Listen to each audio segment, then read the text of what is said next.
हे good morning everyone. तो आज अपन पढ़ने वाला है chapter number 2 of macroeconomics which talks about national income. I hope all of you are doing good in this tough situation. Let's begin.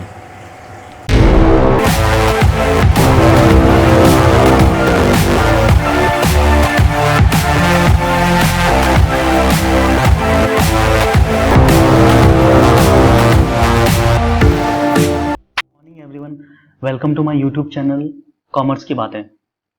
सो आज अपन पढ़ने वाले हैं chapter number 2 of the macroeconomics national income accounting के बारे में।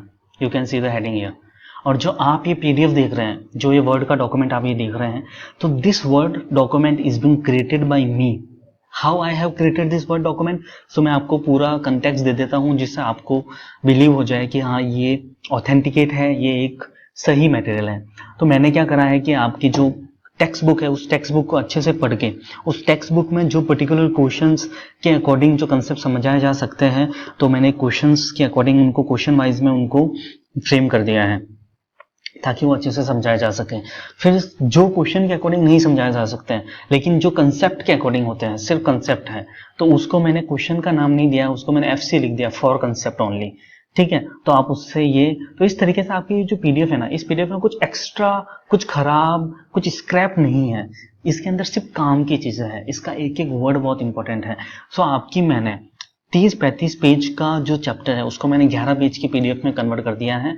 और इस तरीके से मैं क्या सोच रहा हूँ, I am thinking of releasing my own book, और उस बुक में मैं इसी तरीके से हर एक चैप्टर को समराइज करूंगा, हर एक चैप्टर के क्वेश्चंस बनाऊंगा और डायग्राम बनाऊंगा। तो चलिए शुरू करते हैं। So in this second video of the economics we are studying second chapter. So second chapter talk about national income accounting. Okay, so सबसे पहले अपन इस डायग्राम को समझ लेते हैं कि ये डायग्राम क्या चीज है। तो सबसे पहले इनपुट गुड्स आप जानते ही हैं क्या होता है। Input goods is the goods which is used in the production of output. वो इनपुट गुड्स होता है जो अपन किसी भी चीज को बनाने के लिए यूज करते हैं। फिर अब इनपुट गुड्स से क्या होता है, आउटपुट प्रोड्यूस होता है। अब आउटपुट भी दो तरीके के होते हैं, first final goods and second is intermediate goods. Final goods क्या होता है? Final goods is the goods which is used by the consumer. किसी भी चीज को बनाने का ऑब्जेक्टिव क्या होता है कि वो कंज्यूमर के द्वारा यूज हो, उसको मैं सेल करूं, प्रॉफिट होए, है ना। तो जो गुड्स फाइनली कंज्यूमर के द्वारा यूज होते हैं, that are those goods are called final goods. And the goods which is not used by the consumer but which is used in production of other goods, those goods are called intermediate goods. क्योंकि इनका जो main M था कि finally ये consumer के द्वारा use हो, वो मेन एम पूरा नहीं हुआ, इस वजह से इनको इंटरमीडिएट गुड्स कहते हैं, because they are to be use in production of other goods. अगर मैं हिंदी में बोलूं तो मतलब हो गया कि ये गुड्स है ना, ये निस्वार्थ भाव से काम करते हैं, मतलब इनका खुद का कोई अस्तित्व नहीं होता। They don't have their own presence, they help to make another goods. तो ये खुद मिलके ये दूसरे गुड्स के अंदर समा जाते हैं। If I say in Hindi words, so it will be like this. Okay, so these are called intermediate goods and intermediate goods are input for other goods. आप यहाँ पे देख पाओगे intermediate goods are input for the goods. ठीक है, okay sir. फिर अपन चलो intermediate goods की बातें हो गई यहाँ पे, अब अपन आते हैं फाइनल गुड्स के बारे में। Okay, so what are final goods? Final goods are the goods which is used by the consumer. Okay, so how many types are they? So they are two types, consumer goods and the capital goods. What are consumer goods? Consumer goods are the goods which is to be used by the consumer for their ultimate consumption needs. Those are the consumer goods. जो consumer के द्वारा use होंगे अपनी wants को satisfy करने के लिए। खाना खाने के लिए अगर मैं ब्रेड्स परचेज करता हूं तो वो कंज्यूमर यूज करेगा, तो वो कंज्यूमर गुड्स हो गया।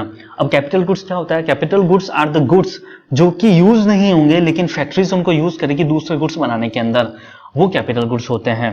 मींस अब आप कहोगे सर कैपिटल गुड्स और इंटरमीडिएट गुड्स तो फिर सेम हो गए। कैसे? कि कैपिटल गुड्स जो होते हैं अपने, कैपिटल गुड्स भी है ना, मतलब कि दूसरे गुड्स को बनाने के लिए यूज होंगे, इंटरमीडिएट गुड्स भी दूसरे गुड्स को बनाने के लिए यूज होंगे, तो दोनों सेम हो गए। तो दोनों को अलग अलग क्यों रखा है आपने? तो मैं इसका एक रीजन आपको सिंपल सा बताता हूं। क्या? कि जो कैपिटल गुड्स होता है ना भाई, कैपिटल गुड्स जो होगा वो किसी प्रोडक्ट में समा नहीं जाएगा, that will not be consumed, that will only be used to produce the goods. but intermediate goods will lose its identity. It will included in other goods और द फाइनल गुड्स. मतलब intermediate goods जो है, एक steel की rod से मैं steel का कुछ बना रहा हूं, तो वो स्टील की रॉड में यूज हो जाएगी. वो स्टील का जो प्रोडक्ट बनना है, उस बनने के बाद में आप पहचान नहीं पाओगे स्टील की रॉड कहाँ है इसके अंदर.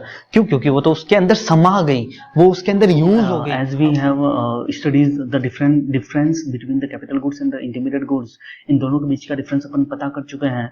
सो अपन अब आगे चलते हैं कंज्यूमर गुड्स के बारे में. तो किस तरीके के और कितने तरीके के कंज्यूमर गुड्स होते हैं. सो कंज्यूमर गुड्स दो तरीके के होते हैं, consumer durable and consumer non durable. So what is difference between consumer durable and consumer non durable. तो मैं आपको पहला डिफरेंस बता देता हूं कि consumer durable goods are the goods which last long, which is used for more than 1 year, while consumer non-durable goods are the goods which is consumed at the time when they are purchased or within 1 month or 2 months but not more than 1 year. The example of consumer durable is TV. The example of consumer non-durable is bread or any like a cold drink and any other things which is eatable and all other things. Okay, so ये अपना difference होता है consumer durable consumer non durable का. सो अपन अब आगे चलते हैं. What is difference between consumption goods and the capital goods. दोनों के डिफरेंस के बारे में बात करने वाले अपन. ठीक है. सो कंजम्पशन गुड्स में ये होता है कि the consumption goods are the goods like food, clothing. So अपन थोड़ा हाईलाइट कर लेते हैं इनको.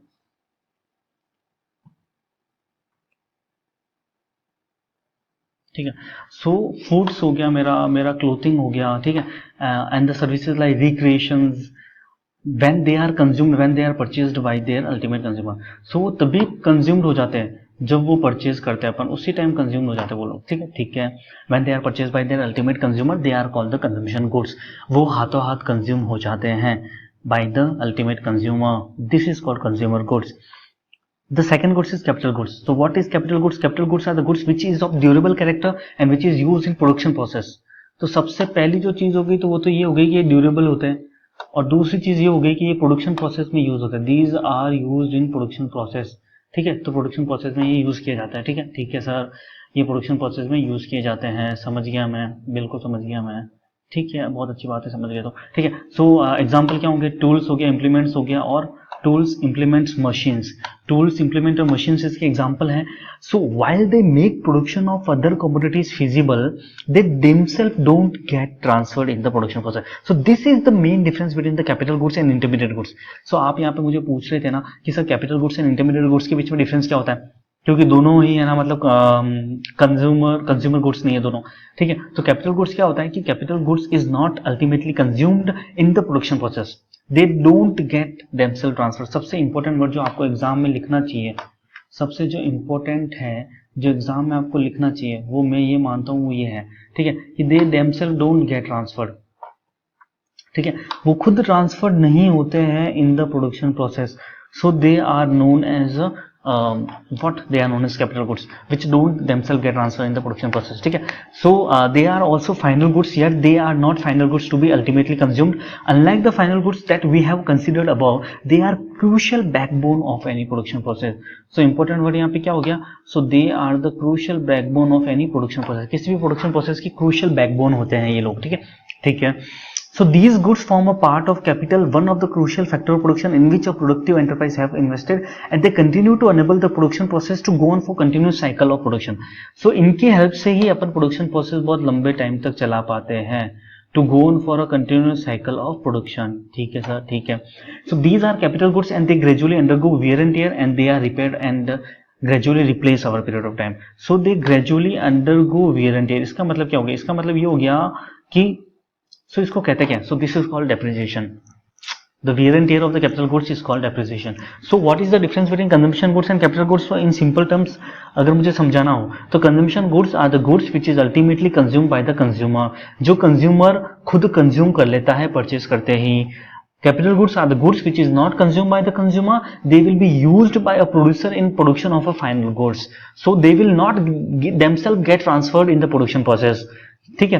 सो and this is how they are different from the intermediate goods. इस तरीके से वो इंटरमीडिएट गुड्स से डिफरेंट है. ठीक है सर, समझ गए हम किस तरीके से डिफरेंस है? समझ गए, बिल्कुल सर समझ गए हम. सो अब हिंदी मीडियम वालों के लिए भी अपन बात करते हैं कि भाई वो कैसे समझेंगे. तो हिंदी मीडियम वाले के लिए हम ऐसे समझाएंगे कि हम हिंदी मीडियम वालों के लिए सबसे पहला तो पेज नंबर 10 पे है ना, capital goods and consumer good and capital goods के बारे में दिया हुआ है हिंदी मीडियम के। ठीक है सर। सो क्या दिया हुआ है सर? ये दिया हुआ है उपभोग वस्तुएं एंड पूंजीगत वस्तुएं। ठीक है, सो कंजम्पशन गुड्स इज कॉल्ड उपभोग वस्तुएं एंड पूंजीगत वस्तुएं इज कैपिटल गुड्स। ठीक है, सो उपभोग वस्तुएं उसी टाइम यूज हो जाती है और पूंजीगत वस्तु उस टाइम यूज नहीं होती। ठीक है सर, हम समझ गए बिल्कुल सर, हम समझ गए। सो ये होता है मेरी उपभोग वस्तुएं पूंजीगत वस्तुएं। ठीक है, तो इसकी जो टिकाऊ प्रवृत्ति की होती है, हिंदी मीडियम वालों के लिए बता दो, जो टिकाऊ प्रवृत्ति की होती है, औजार वस्तुओं में औजार उपकरण और मशीन इसमें आएंगे। बिल्कुल समझ गए सर, बिल्कुल समझ गए। टिकाऊ उपभोग वस्तुएं, ये क्या हो गया? ये पार्ट हो गया उपभोग वस्तुओं का, ये एक पार्ट हो गया टिकाऊ और विदाउट टिकाऊ। Sorry, I don't know the exact word, but हाँ, टिकाऊ का मतलब क्या हो गया? अब टिकाऊ को इंग्लिश में क्या बोलेंगे? सो अभी अपन चलते हैं अपने मेजर उस पे। So durable and non durable. Durable का मतलब हो गया टिकाऊ, नॉन ड्यूरेबल मतलब जो टिकाऊ नहीं है। ओके सर, तो हम यहाँ पे बहुत अच्छी तरीके से समझ गए हैं कितने तरीके के गुड्स होते हैं। जी सर, हम समझ चुके हैं। तो इसको हम मिटा देते हैं। ठीक है सर।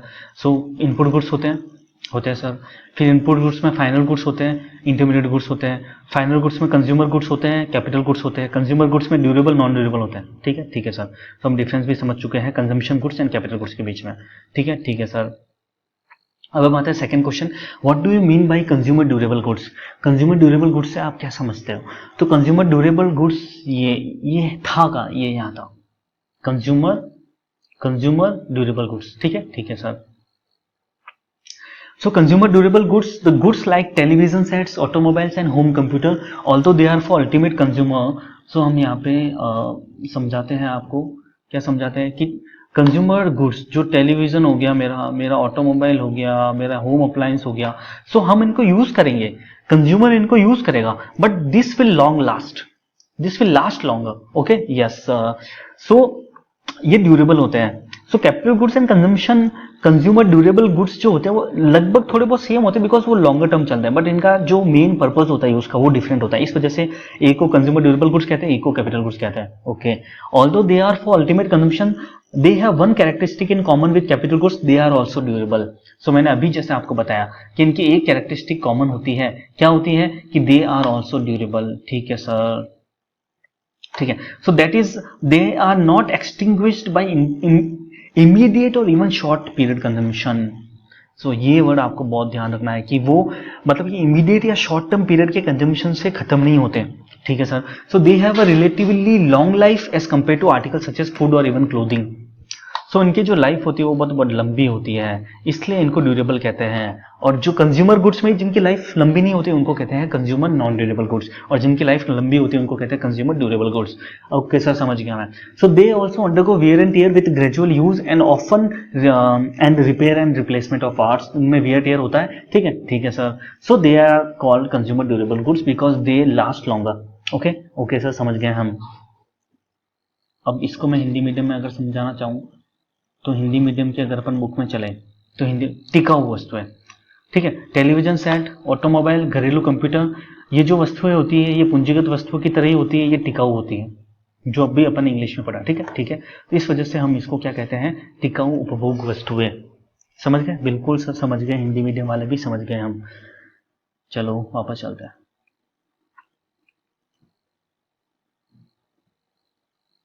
ये आपका जो है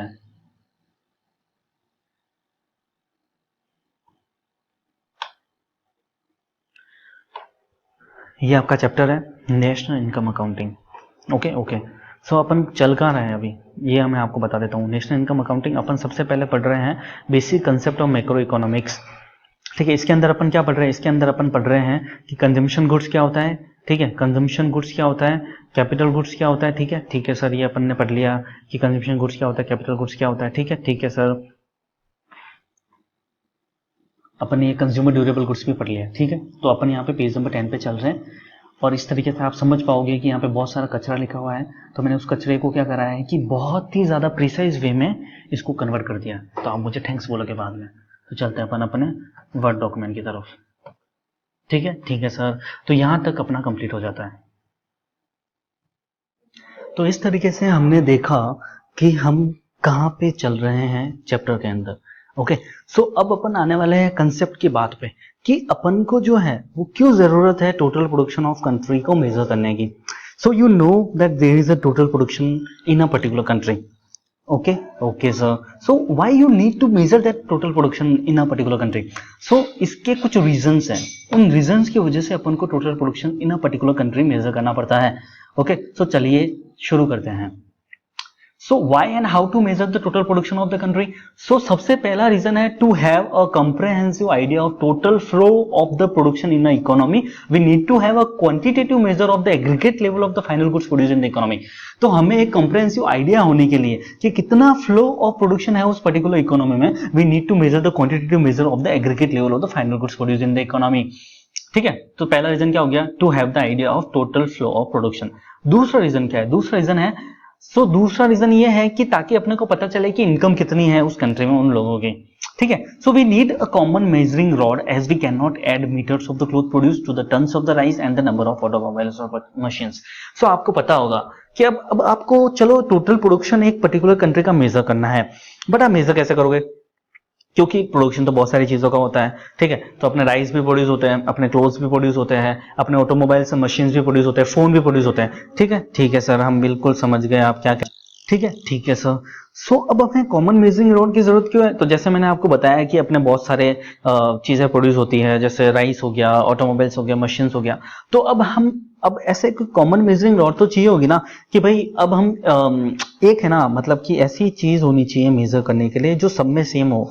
लेकिन वो क्या चीज हो सकती है, क्वांटिटी अगर अपन देखें तो राइस टन्स में मेजर होता है, ऑटोमोबाइल्स जो है या मशीन्स है, मोबाइल है, ये नंबर ऑफ क्वांटिटी जो प्रोड्यूस है उसमें मेजर होता है। ठीक है, क्लोज जो होता है वो मीटर के अकॉर्डिंग मेजर होता है। ठीक है सर, हम समझ गए। तो हमें एक ऐसी चीज चाहिए जो सबके लिए कॉमनली यूज हो सकती है, तो वो है money. So the sum total of the monetary value of these diverse commodities give us a measure of the final output.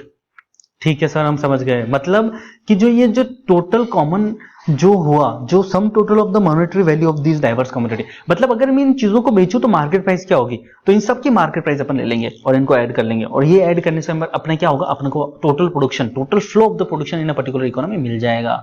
Ji sir, हम समझ गए। तो इस तरीके से हम मेजर करेंगे total production of the particular country.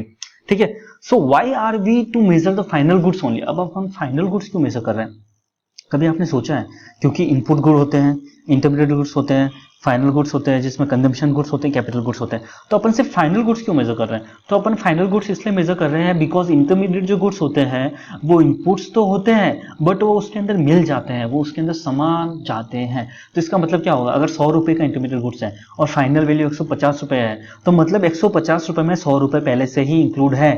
तो अगर आप 100 रुपए भी ऐड कर लोगे, फिर 150 रुपए भी ऐड कर लोगे, तो 250 रुपीज हो जाएंगे। ठीक है, 100 plus 150। So but total output तो 250 का हुआ ही नहीं, टोटल आउटपुट तो सिर्फ 150 का हुआ, बिकॉज 100 रुपीज 150 में ऐड है पहले से ही, इसलिए अपन इंटरमीडिएट गुड्स को वैल्यू नहीं करते हैं। मैं आपको ये हाईलाइट कर देता हूं कि ये कहां पे है ऐसा। ठीक है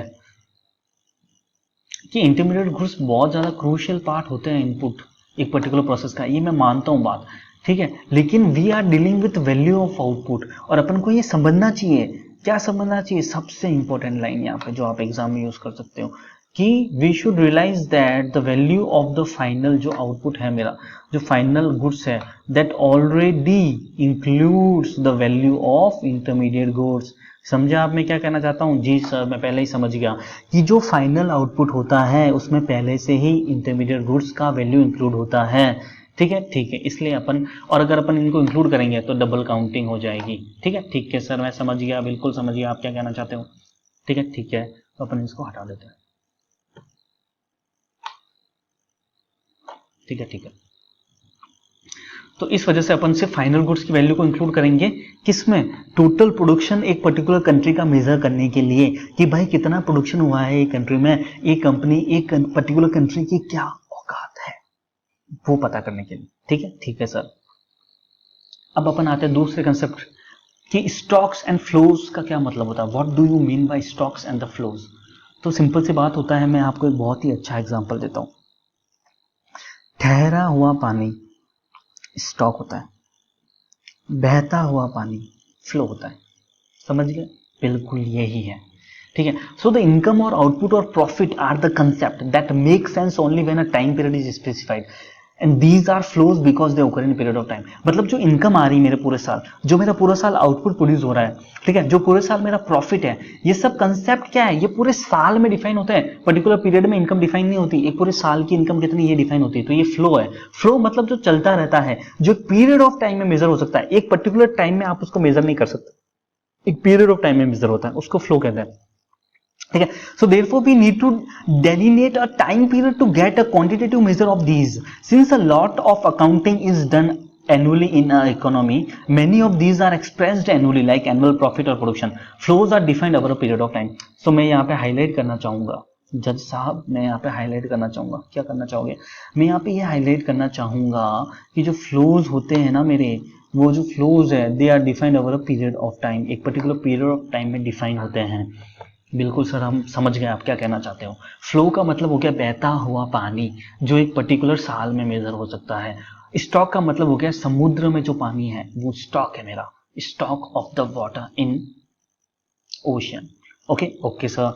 सो capital good continue to serve us through different cycle of production. बिल्कुल अलग अलग साइकिल ऑफ प्रोडक्शन में कैपिटल गुड्स काम आते हैं, एक बार में वियर टेयर में खत्म नहीं हो जाते वो, ठीक है। तो बिल्डिंग और machine in a factory are there irrespective of the specific time period. जो बिल्डिंग है, जो मेरी बिल्डिंग और जो मशीन है, वो एक फैक्ट्री में रहेंगे, एक टाइम पीरियड की बात है ही नहीं कि आज है कि कल नहीं है, ये तो बात है, बट एक पर्टिकुलर टाइम पीरियड से बंधे हुए नहीं है, वो तो फैक्ट्री में रहेंगे जब तक वो खत्म नहीं हो जाते, ठीक है। सो इनमें एडिशन हो सकता है, डिलीशन हो सकता है, भाई एडिशन हो सकता है, डिलीशन हो सकता है इनमें, ठीक है, ठीक है। अगर नई मशीन आती है या कोई पर्टिकुलर मशीन को आप हटा देते हो वहां से, ठीक है, इनको स्टॉक कहते हैं।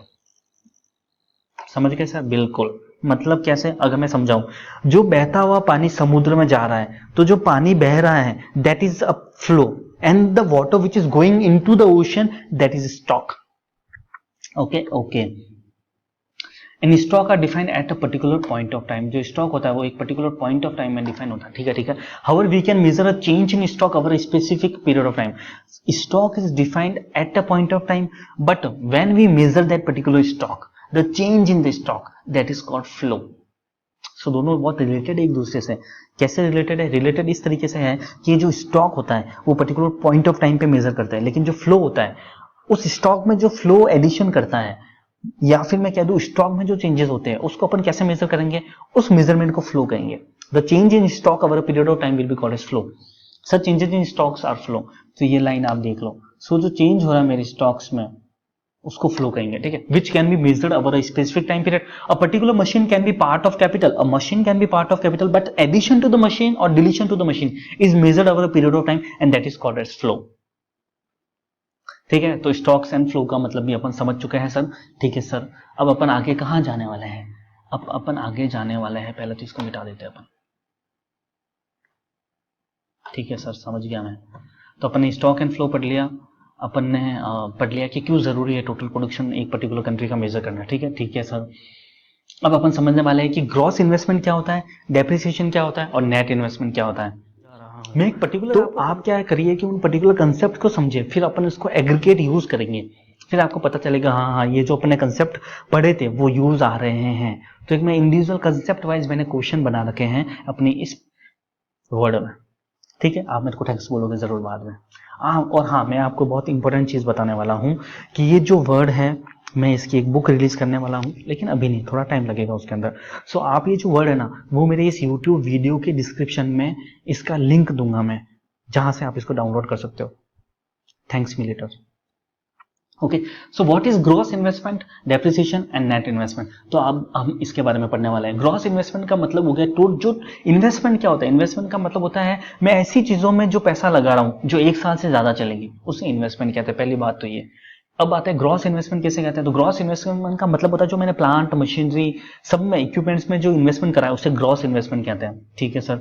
डेप्रिसिएशन क्या होता है कि जो इन्वेस्टमेंट में वियर टियर होता है, over the period of time में उसको यूज करूंगा तो उसको डेप्रिसिएशन कहते हैं। ठीक है सर। फिर नेट इन्वेस्टमेंट क्या होता है कि जो ग्रॉस इन्वेस्टमेंट हुआ उसमें से जो मैंने वियर टियर करा वो अगर मैं हटा दूं तो साल के अंत में बचेगा डेप्रिसिएशन, हटाने के बाद नेट इन्वेस्टमेंट, उसको कहते हैं नेट इन्वेस्टमेंट। तो अब इसको आप डिटेल में पढ़ते हैं। तो चलिए शुरू करते हैं।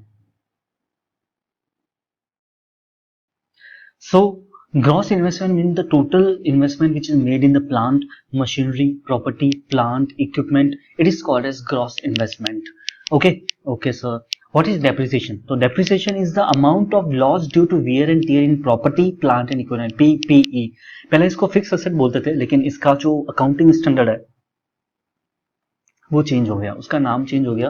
फिक्स असेट से इसका अकाउंटिंग स्टैंडर्ड का नाम हो गया प्रॉपर्टी प्लांट एंड इक्विपमेंट। सो अब फिक्स असेट की जगह प्रॉपर्टी प्लांट एंड इक्विपमेंट बोलते हैं। So the amount of loss due to wear and tear in property plant and equipments due to use is called depreciation. So depreciation does not take into account the unexpected or sudden destruction or disuse of capital. Okay, तो सबसे जो main चीज यहाँ पे note करने की है ना बेटा, वो क्या है? तो अभी अपन देखते हैं कि जो डेप्रिसिएशन होता है ना, it does not take into account the unexpected or sudden destruction or disuse of capital as that can happen with accidents, natural calamities or other such extraneous circumstances. तो इसका मतलब क्या हुआ? इसका मतलब ये हुआ कि depreciation does not take into account unexpected or sudden destruction. मतलब normal wear tear, if there is a normal wear tear due to use, then that is called as depreciation. But if the machinery is broken down due to any thunderstorm, due to heavy raining or due to any natural calamities, that destructions that fall in the value of the machinery will not be termed as depreciation. मतलब कि अगर कोई natural calamity आ गई, कुछ आंधी तूफान आ गया या कुछ कोई भूकंप आ गया, इसकी वजह से अगर मशीनरी में तोड़फोड़ होती है और उस वजह से उसकी वैल्यू कम हो जाती है, तो उस वो जो वैल्यू कम हुई ना, उस कम होने हुई वाली वैल्यू को डेप्रिसिएशन नहीं बोलेंगे, उसको लॉस ही बोलेंगे। डेप्रिसिएशन क्या बोलेंगे? भाई 10,000 की एसेट है और मैं 10% में मानता हूं कि एक साल में 10% वो वियर टियर हो जाती है।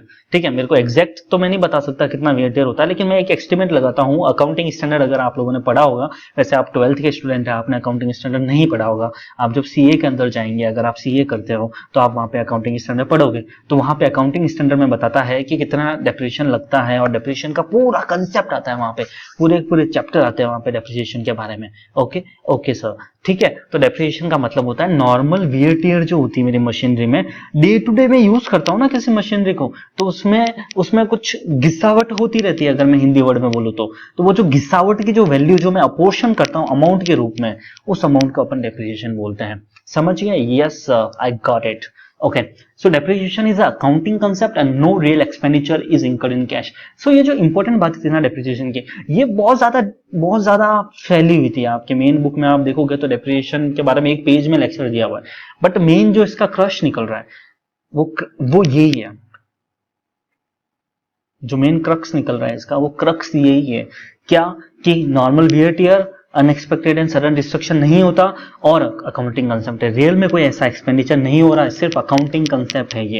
तो ये तीन ही मेन बातें डेप्रिसिएशन के बारे में आपको पढ़नी चाहिए। Now we come at net investment. What is net investment? If we reduce depreciation from gross investment, if the machinery was of 1 lakh but after 1 year I assume that 10,000 is the amount of depreciation in the value of the machinery, now I will be able to sell machinery only at 9 lakh, then or the 9,000, then 10,000 minus 9,000 is equals to 10,000 minus 1,000 is equals to 9,000। मतलब 1,000 का depreciation या 1 लाख का जो depreciation मैंने लगाया, उसके बाद में जो 10 लाख से 9 लाख वैल्यू आ गई या 10,000 से 9,000 वैल्यू आ गई, तो उसको नेट इन्वेस्टमेंट बोलेंगे। तो investment for us is always a capital formation, a gross और net addition to the capital stock. Investment का मतलब क्या होता है? Addition to the capital stock. So this is the meaning of the gross investment, depreciation, net investment. Okay okay sir. तो इसको अपन अगर Hindi medium वालों के नजरिए से देखें तो अपन हिंदी मीडियम में आ जाते हैं। तो कहां पे है ये है पेज नंबर 13 पे। ये रहा पेज नंबर 13, इसको कहते हैं। सो ग्रॉस इन्वेस्टमेंट को क्या कहते हैं? सकल निवेश। सो आपको कुछ चीजें जो इंपॉर्टेंट है आप हिंदी मीडियम वालों के लिए, उसको मैं हाईलाइट कर देता हूं।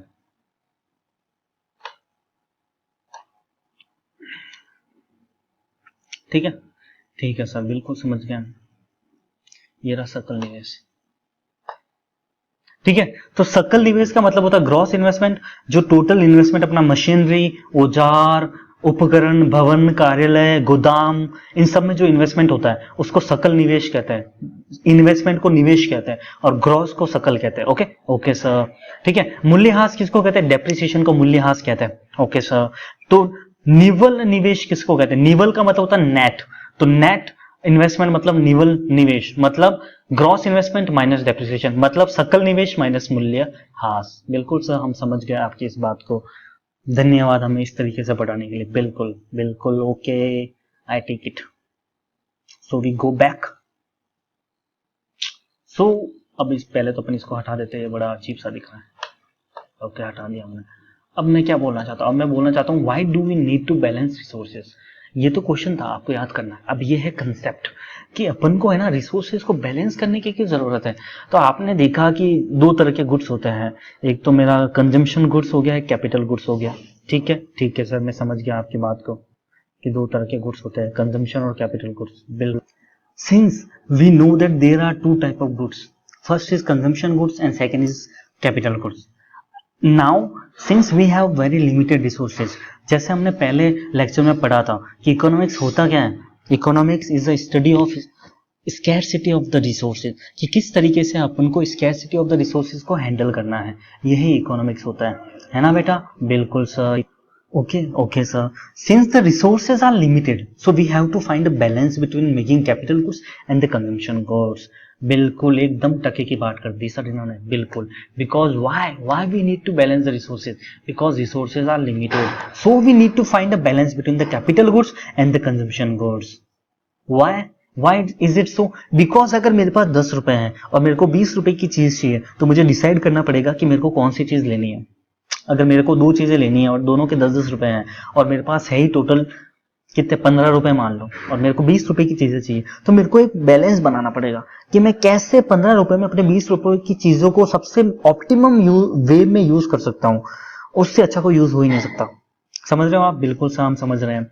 Okay, since the resources are limited, so we have to find the balance between making capital goods and consumption goods. As if more consumption goods is produced, then less capital good will be produced due to the limited availability. अगर मैंने consumption goods ज्यादा बना दिए तो मैं बाद में capital goods कम बना पाऊंगा। बिल्कुल sir. If more capital goods is produced, then less of consumption good will be produced, but which will increase the capacity to produce consumption in.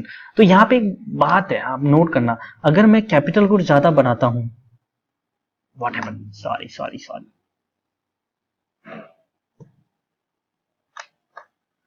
ठीक है, क्या बोलना चाहता हूँ मैं ये बोलना चाहता हूँ कि अगर मैं कैपिटल गुड्स ज्यादा बनाता हूँ, ठीक है, कैपिटल गुड्स अगर मैं ज्यादा बनाता हूँ तो मैं कंजम्पशन गुड्स बहुत कम बना पाऊंगा, और मैं कंजम्पशन गुड्स बहुत कम बनाऊंगा तो क्या अच्छा है वो? एक तरह से अच्छा तो नहीं है, बिकॉज मेरे को अब जो कंजम्पशन की नीड है वो मेरे को पूरी करनी है और वो पूरी नहीं हो पाएगी, लेकिन ये है कि मेरी कैपेसिटी बढ़ जाएगी फ्यूचर में प्रोड्यूस करने की।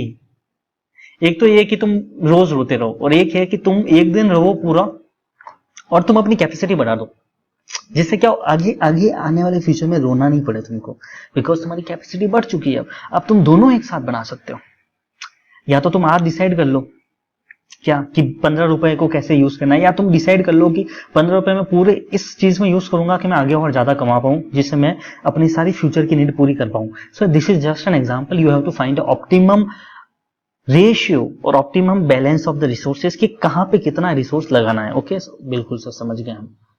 ओके सर, ज्यादा भी मत समझाओ हमें। ओके बेटा,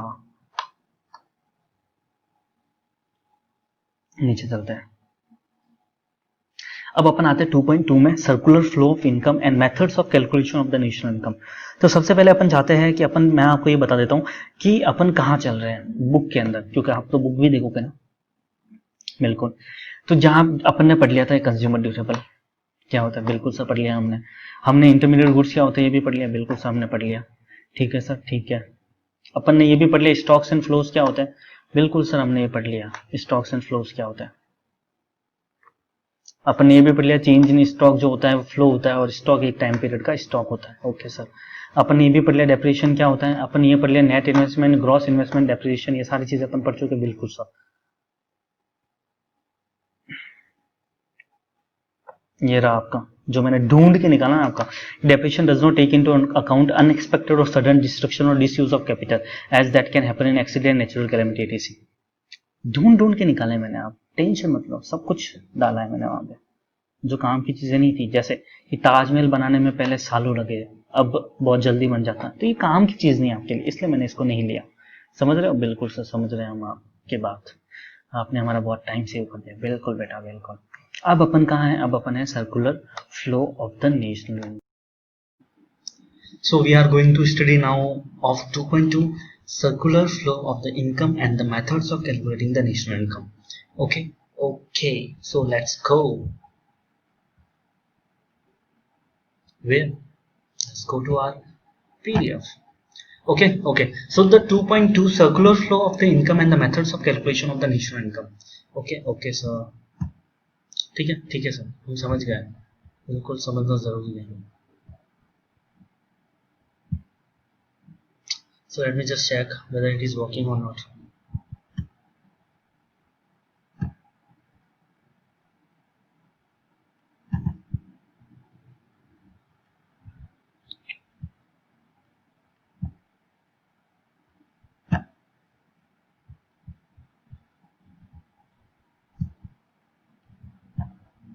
Okay, so it is working. So now we are on the question or a concept like what are the various contribution made in production of a particular product. एक particular product के को बनाने में क्या क्या contribution होता है, मतलब एक पर्टिकुलर प्रोडक्ट कैसे बनता है। तो ये एक बहुत ही सर्कुलर फ्लो है। ठीक है सर, कैसे सर्कुलर फ्लो है? मतलब ये प्रोडक्ट कैसे बनेगा? सबसे पहले देखो, अपन ने पढ़े थे 4 फैक्टर ऑफ इकोनॉमी होते हैं।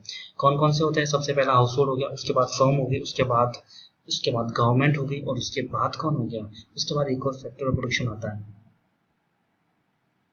मैं भूल रहा हूँ, लेकिन अपन आएंगे उसके। ओके ठीक है। तो what are various contribution made in production of a particular product? So there are 4 type of contribution which is made in production of a product.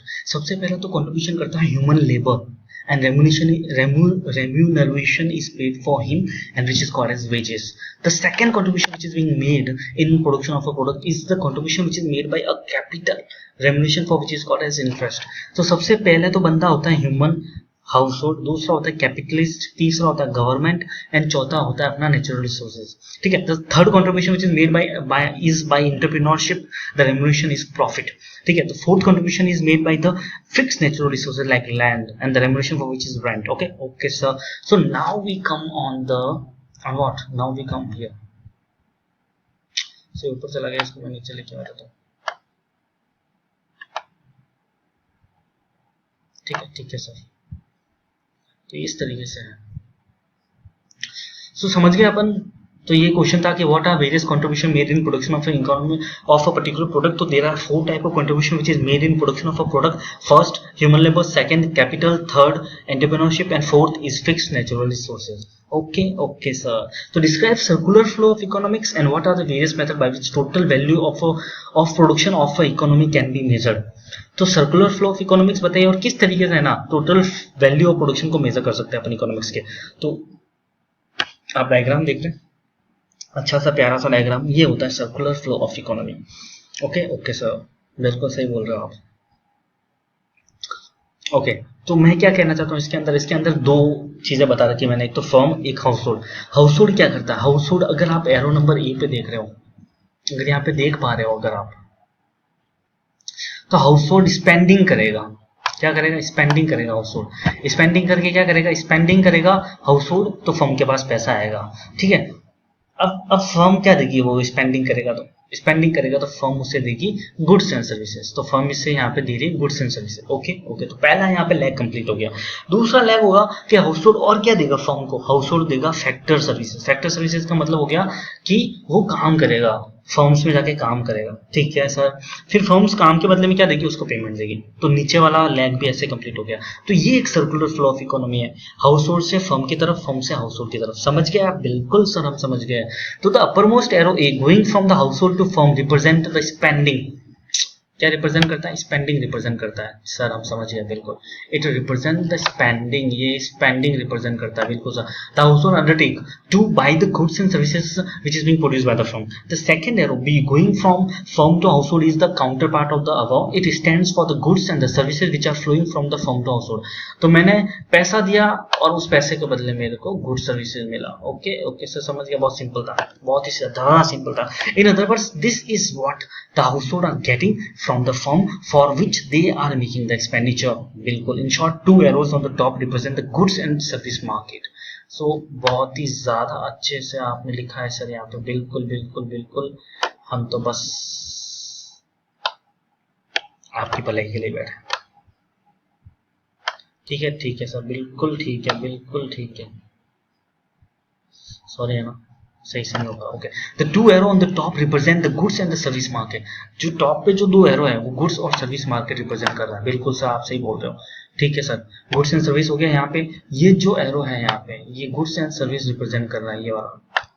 ठीक है, और ये नीचे वाला रिप्रेजेंट कर रहा है factor, payment and factor. And नीचे वाला एरो क्या रिप्रेजेंट कर रहा है? ये नीचे वाला एरो रिप्रेजेंट कर रहा है सर हमारा क्या रिप्रेजेंट कर रहा है? ये नीचे वाला रिप्रेजेंट कर रहा है payment made by the firms. बहुत ही ज्यादा गंदा दिख रहा है, इसको हटा देते हैं। ठीक है, तो नीचे वाला क्या रिप्रेजेंट कर रहा है? The payment which is made by the firm, जो फर्म ने पेमेंट करा है यहाँ पे। तो द सेकंड, द नीचे वाला part shows the payment which is made by the firms. Okay okay sir, we got it. Okay बेटा, ठीक है। तो this, what is this? This is the payment which is made by the firm. These arrow shows the payment which is made by the firm. जो firms ने payment करा है वो show करता है यहाँ पे। ठीक है सर, हम समझ गए, बिल्कुल ओके बेटा, मुझे समझा नहीं था आपको। ठीक है, तो this is circular flow of the economy. ठीक है सर, हम इसको पढ़ के लिख देंगे फिर। Since the same amount of money is representing the aggregate value of the goods and services moving in a circular way, that is why it is known as circular way में ये move कर रही है। Sorry, गलत हो गया है। ठीक है, तो ये सर्कुलर वे में मूव कर रही है, इस वजह से है ना इसको सर्कुलर फ्लो, ये सर्कुलर वे में मूव कर रही है, इस वजह से इसको circular flow of the economy बोलते हैं। ठीक है बेटा, ठीक है। So it is called as circular flow of the economy. Yes, समझ गए, हम समझ गए, बिल्कुल समझ गए सर, आप बिल्कुल समझ गए, बिल्कुल। तो हमने समझाने के लिए तो बोल रहे हैं हम आपको। ठीक है sir, okay. So if you want to estimate the aggregate value of the goods and service produced during the year, we can measure the annual value of the flow at any of the dotted line indicated in the diagram। तो अगर अपन को ये पता करना है कि कितना aggregate value of goods and service produce हुआ है पर्टिकुलर कंट्री में, तो ये अपन मेजर कर सकते हैं कि कितना एनुअल वैल्यू फ्लो हुआ है। तो या तो मैं गुड्स एंड सर्विस वाला डॉट लाइन पे किसी भी डॉट पे चेक करूं, या फिर मैं ना नीचे जब वो फैक्टर की सर्विसेज दे रहा था तो वहां पे किसी भी लाइन पे मैं अगर जाऊंगा और रुकूंगा तो वहां पे मेरे को aggregate value of goods and services मिल जाएगा।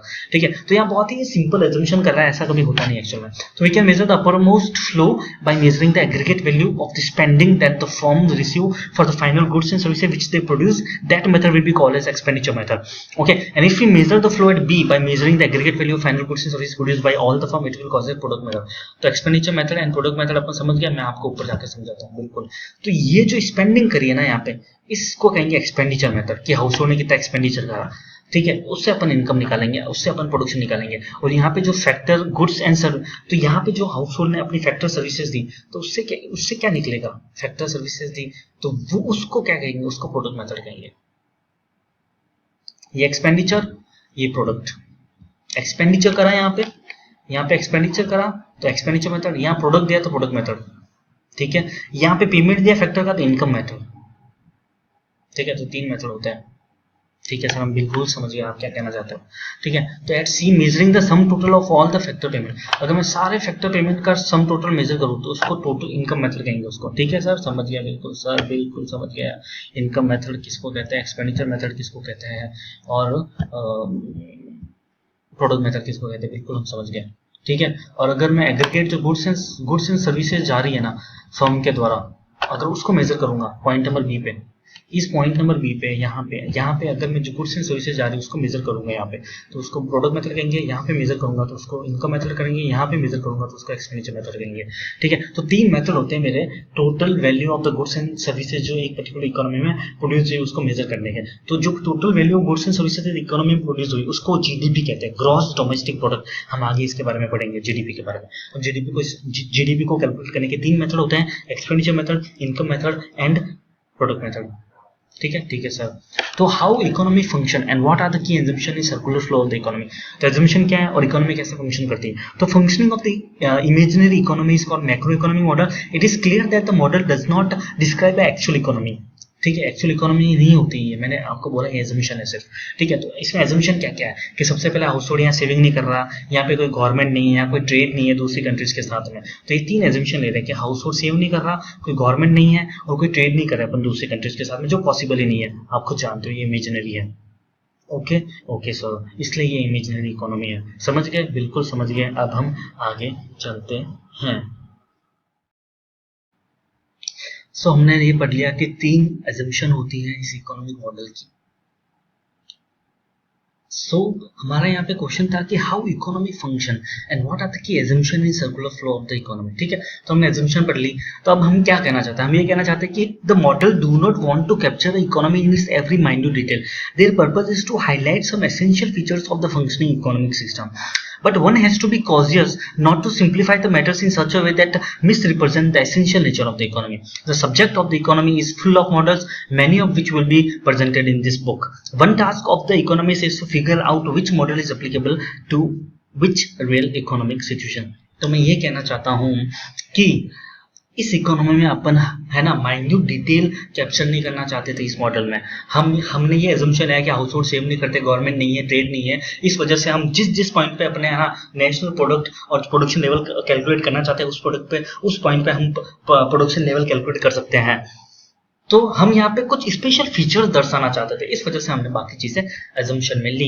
Okay, so if we change our simple model described above and introduce saving, will it change the principle conclusions that the aggregate estimate of the income of the economy will remain the same whether we decide to calculate it at A, B और C. तो क्या अगर मैं saving introduce कर दूं तो क्या ए, B, C point पे जो मेरी इनकम सब जगह सेम रहेगी, चाहे मैं ए से कैलकुलेट करूं, चाहे मैं बी से कैलकुलेट करूं, चाहे मैं सी से कैलकुलेट करूं। मतलब मैं चाहे एक्सपेंडिचर मेथड से कैलकुलेट करूं, चाहे मैं goods and service product method से कैलकुलेट करूं, चाहे मैं इनकम मेथड से कैलकुलेट करूं, क्या मेरी टोटल जो production of goods and services in economy जो जीडीपी है वो सेम रहेगा? बिल्कुल सेम रहेगा।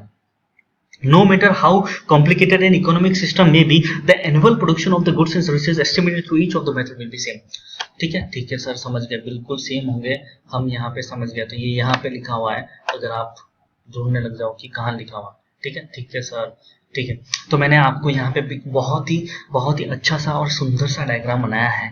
क्या कि जीडीपी से निकलता है, एनडीपी से निकलता है, जीएनपी से निकलता है, एनएनपी से निकलता है, एनआई से निकलता है, पीआई से निकलता है, पीडीआई। आप बोलोगे सर ये क्या था, क्या मजाक हो रही है? नहीं, मजाक नहीं हो रही। ये डायग्राम अभी सिर्फ मैंने दिया है रेफरेंस के लिए, अभी आपको इसमें दिमाग नहीं लगाना है। आप इसको सबसे लास्ट में आके रिविजिट करना, आपको सब कुछ समझ में आ जाएगा यहाँ पे क्या लिखा हुआ है। अभी इसको इग्नोर कर दो। ओके सर, इग्नोर कर दिया, बिल्कुल इग्नोर कर दिया। तो अब अपन आते हैं explain in detail the method of calculation of aggregate value of the goods and service produced in a country, GDP. तो जीडीपी कैलकुलेट करने की मेथड बताइए। तो जीडीपी कैलकुलेट करने के 3 मेथड होते हैं सर जी। सबसे पहला होता है प्रोडक्ट मेथड, दूसरा मेथड होता है, और प्रोडक्ट मेथड के बारे में मैं बहुत सारी रामायण लिखी हुई है, मैं आपको पूरा समझाऊंगा। अभी मैं सिर्फ आपको एक समरी दे रहा हूँ। प्रोडक्ट मेथड कि कितना प्रोडक्ट प्रोड्यूस हुआ है, ठीक है, तो वो उससे अपन पता करेंगे कि जीडीपी कितनी। फिर दूसरा मेथड होता है एक्सपेंडिचर मेथड कि कितना हाउस होल्ड एक्सपेंडिचर कर रहा है, टोटल एक्सपेंडिचर कितना हो रहा है, उसके अकॉर्डिंग अपन निकालेंगे जीडीपी। फिर तीसरा मेथड है अपना कि इनकम मेथड कि कितना income factor of production receive कर रहे हैं, उसके हेल्प से निकालेंगे अपन जीडीपी। ठीक है सर, ठीक है सर, ठीक है। तो इस तरीके से मैंने सिर्फ आपको एक ओवरव्यू दिया है यहाँ पे।